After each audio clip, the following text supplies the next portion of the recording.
नमस्कार, मी पंजाब तक. ज्यांचा कांदा काढणी चालू असेल तर तुम्ही काय करा, 31 मार्च पर्यंत तुम्ही तुमचा कांदा काढून घ्या. कारण की राज्यामध्ये 31 मार्च पासून ते जवळपास 7 एप्रिल पर्यंत म्हणजे जवळपास 7 दिवस राज्यात मध्ये अवकाळी पावसाची शक्यता आहे. म्हणून हा अंदाज लक्षात यायचा.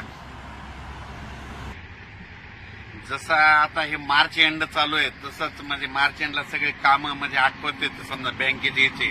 तसं माझं एक सगळ्या सर्व शेतकऱ्याला म्हणणं आहे की तुम्ही काय करा, ह्या मार्च एंड म्हणजे 31 तारखेपर्यंत आपल्या शेताचे सगळं गहू कांदे असलं तर काढून घ्या. कारण की राज्यामध्ये 1 एप्रिल पासून ते 7 एप्रिल पर्यंत म्हणजे जवळपास 7 दिवस राज्यात दररोज आज या भागात, उद्या दुसऱ्या भागात, पुन्हा परवा दिवशी तिसऱ्या भागात, पुन्हा चौथ्या दिवशी पहिल्या भागात असा अवकाळी पाऊस पडणार आहे. म्हणजे सांगायचं झालं तर मुंबईला देखील पाऊस पडणार आहे, पुण्याला देखील पडणार आहे, पूर्व विदर्भ, पश्चिम विदर्भ, दक्षिण महाराष्ट्र, उत्तर महाराष्ट्र, कोकणपट्टी, खानदेश, मराठवाडा म्हणजे सगळ्या भागामध्ये दररोज 1-1, 2-2 दिवस मुक्काम करत पाऊस पडणार आहे. म्हणून हा अंदाज लक्षात घ्यायचा.